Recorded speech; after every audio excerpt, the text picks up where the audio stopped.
Hello everyone, welcome again to my YouTube channel. I am Preeti Singh, your educator, and today I am going to discuss a very important topic of Indian polity, that is the amendment of the Indian Constitution. This topic is very important from the perspective of prelims and also from the perspective of mains. So without any delay, let's continue our topic. Before we continue, here's a small announcement, dear students. For getting the PDF of my lectures and asking your doubts or queries related to my lectures, you can join my Telegram channel and you will be getting Telegram link from description box. So don't forget to press the bell icon for getting the notification of upcoming videos. So आज का जो हमारा topic है वो है amendment of the Indian constitution, जिसके बारे में हम लोग वेरी ब्रीफ में देखेंगे कि आखिर जो अमेंडमेंट है ये हमारे कॉन्स्टिट्यूशन के कौन से पार्ट में इनकॉर्पोरेटेड है।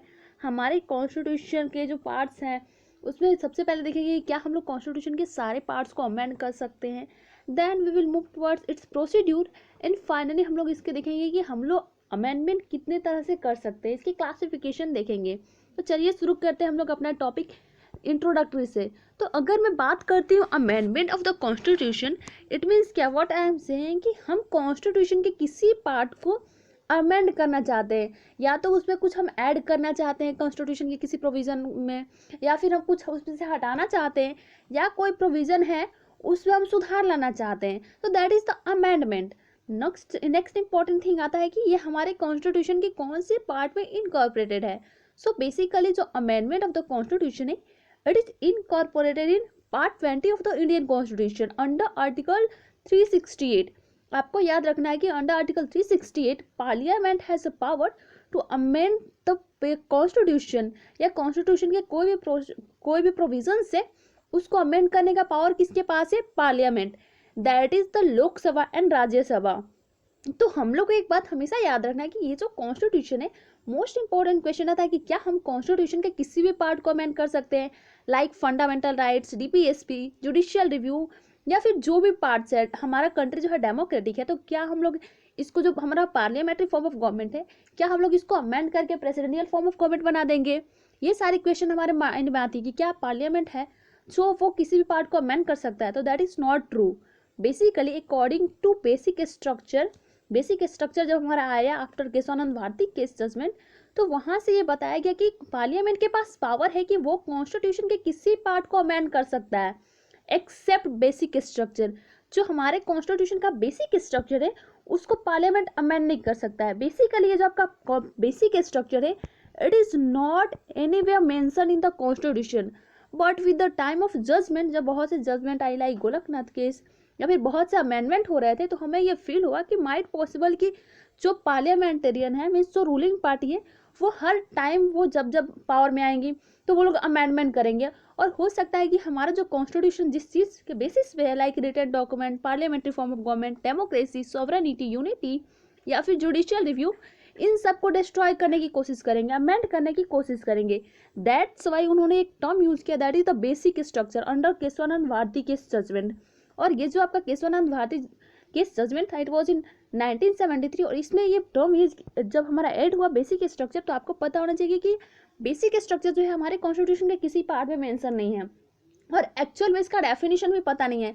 बट जैसे जैसे बहुत से जजमेंट आते गए, बेसिक स्ट्रक्चर में कुछ टर्म्स ऐड होते गए, like judicial review, parliamentary form of government, balance between fundamental rights and DPSP, ये सारी जो फीचर्स है, ये सारी हमारे बेसिक स्ट्रक्चर के इंक्लूडेड है। In parliament had don't right to amend the basic structure except basic structure, parliament can amend any part of the constitution.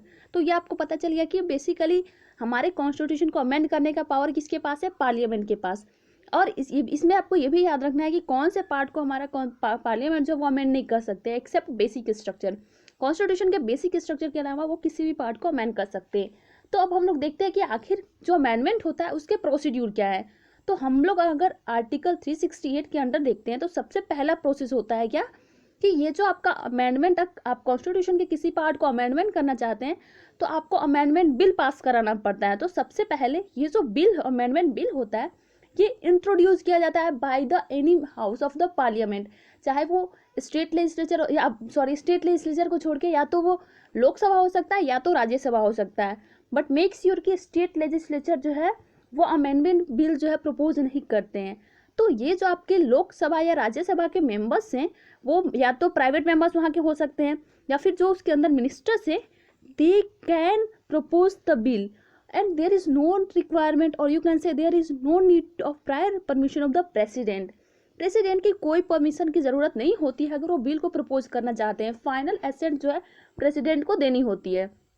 तो अब बात आता है कि जब वो बिल इंट्रोड्यूस करते हैं तो आगे का प्रोसीड्यूर क्या आता है। तो जब आपका बिल वो इंट्रोड्यूस किया जाता है bye either members of any house, Lok Sabha या राज्यसभा, या फिर कोई प्राइवेट मेंबर्स हो सकता है, तो दोनों हाउस से वो बिल जो है वो स्पेशल मेजोरिटी से पास होना चाहिए। It means 50% of the total membership of the house and 2/3 of the members of the house present and voting. That is very important term कि इस तरह से बिल पास होना चाहिए स्पेशल मेजोरिटी से। 50% टोटल मेंबरशिप होना चाहिए, साथ साथ में majority of 2/3 of the member of the house present plus voting. जब ये बिल आपके दोनों हाउस से सेपरेटली पास हो जाते हैं, तो सपोज कभी कभी ऐसा होता है कि बिल रखा गया है लोकसभा के द्वारा प्रपोज किया गया है, तो राज्यसभा वाले जो है उसे डिसएग्री है। So at that time there will be no provision for holding a joint sitting. यहाँ पे हम जॉइंट सीटिंग नहीं होल्ड कर सकते हैं। मीन्स जो जॉइंट सीटिंग अदर बिल्स में देखते हैं लाइक ऑर्डिनरी बिल में, यहाँ पे आपका जो बिल होता है प्रपोज होता है अमेंडमेंट का, अगर वो दोनों डिसएग्री हो गए तो जॉइंट सीटिंग होने के बजाय वो जो बिल है वहीं पे क्या कोलैप्स हो जाता है। तो अगर कोलैप्स नहीं हुआ, वो बिल जो है दोनों हाउस से पास हो जाता है बाई स्पेशल मेजोरिटी, तो उसके बाद से क्या होता है कि बेसिकली प्रेसिडेंट के पास जाता है। बट प्रेसिडेंट के पास जाने से पहले आपको ध्यान रखना है कि अगर वो बिल जो है वो फेडरल स्ट्रक्चर, हमारे कॉन्स्टिट्यूशन के फेडरल प्रोविजंस को अमेंड करना चाहते हैं, so there is a must and prior requirement कि आपको स्टेट लेजिस्लेचर जो है उनका रेटिफिकेशन लेना बहुत ही ज़रूरी होता है by a simple majority. But आपके टोटल स्टेट लेजिस्लेचर से प्रायर रेटिफिकेशन लेना जरूरी नहीं होता। अगर आपके 1/2 जो मेंबर्स हैं स्टेट लेजिस्लेचर के, if they are agree, then आपका जो बिल जो है वो किसके पास पास होगा, किसके पास जाएगा, प्रेसिडेंट के पास जाएगा। जब वो बिल दोनों हाउस से मीन्स आपका पार्लियामेंट के लोकसभा और राज्यसभा दोनों से पास हो गया, and sometimes if there is a requirement of ratification by the state legislature, then वो बिल कहाँ पे जाएगा, प्रेसिडेंट के पास जाएगा। अगर रेटिफाई हो गया स्टेट लेजिस्लेचर अंडर, अगर वो फेडरल प्रोविजंस को बोल सकते हैं कि फेडरल प्रोविजंस को अमेंड करना चाहते हैं, तो जब ये प्रेसिडेंट के पास जाता है तो president is bound to give his assent. President bound होता है, ना तो वो उस बिल को विदहोल्ड कर सकते हैं और ना ही रिकंसिडरेशन के लिए भेज सकते हैं पार्लियामेंट में। मीन्स उनके पास यहाँ पे कोई पावर नहीं होता, उनके पास सिर्फ यही है कि उनको हर हाल में बिल का जो है असेंट देना है। जब प्रेसिडेंट असेंट अपनी दे देते हैं तो वो बिल जो होता है that is the amendment bill, finally वो अमेंडमेंट एक्ट बन जाता है, वो कन्वर्ट हो जाता है और एक्ट में। और जब जाके हमारे कॉन्स्टिट्यूशन के किसी पार्ट को हम लोग अमेंड कर सकते हैं, किसी भी प्रोविजंस को हम लोग अमेंड कर सकते हैं। दैट इज द 8 प्रोसीड्यूर जिसके बेसिस पे हमारे कॉन्स्टिट्यूशन के किसी भी पार्ट को हम लोग अमेंड कर सकते हैं। आपको क्या याद रखना है कि अगर फेडरल स्ट्रक्चर को अमेंड करना चाहते हैं तो यहाँ पे हमें 1/2 ऑफ द स्टेट लेजिस्लेचर का रिक्वायरमेंट है, पूरे का नहीं।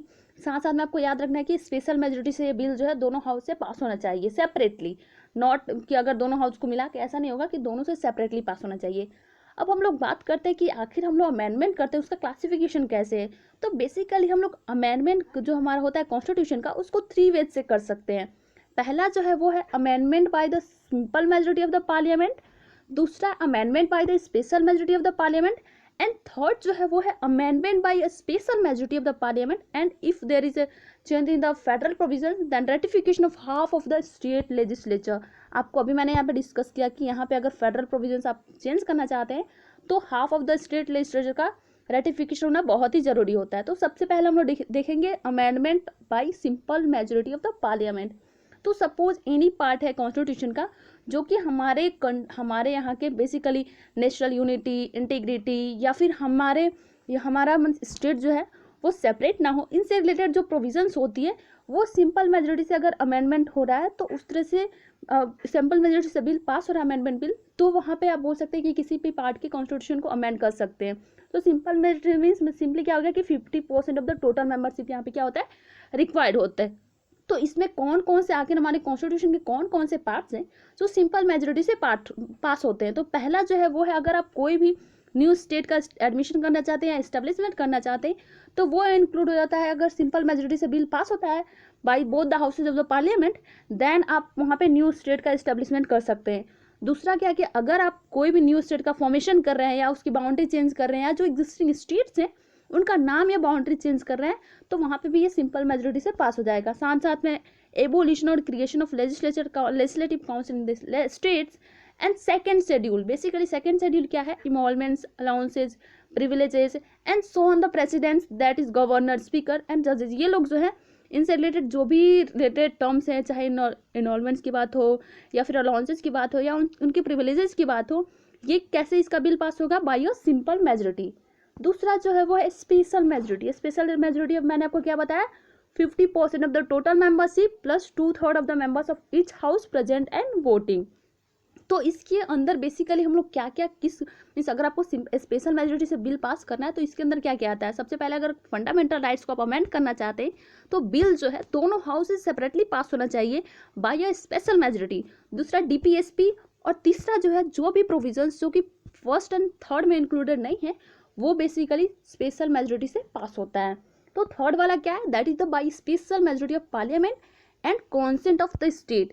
Means consent of the state बहुत ही जरूरी है। कब, अगर आप फेडरल स्ट्रक्चर को अमेंड करना चाहते हैं, हमारे कंट्री के federal structure, like you can से election of president and it's matter, या फिर supreme court and high court, 7th schedule जो कि list, union list, state list and concurrent list, इनके बारे में बात करता है। साथ साथ में representation of state in parliament. तो इस तरह से अगर आप बिल ये सारी चीज़ें चेंज करना चाहते हैं तो इसके लिए आपको क्या चाहिए, बेसिकली कॉन्सेंट ऑफ स्टेट की परमिशन चाहिए। और टोटल सारे स्टेट की परमिशन नहीं चाहिए। अगर 1/2 ऑफ द स्टेट जो है वो अपनी एसेंट दे देते हैं तो देयर इज़ नो रिक्वायरमेंट कि सारे स्टेट लेजिस्लेचर जो है वो परमिशन दे।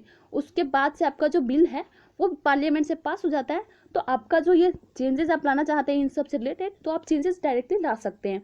तो ये जो है बेसिकली हमारे अमेंडमेंट के बारे में, अमेंडमेंट ऑफ द कॉन्स्टिट्यूशन, जिसमें हम लोग जानेंगे अमेंडमेंट क्या है, कौन इसको अमेंडमेंट किसके द्वारा किया जाता है।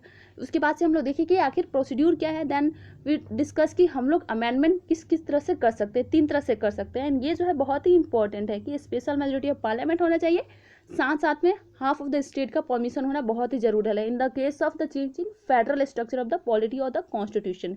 तो thank you so much everyone for watching my video.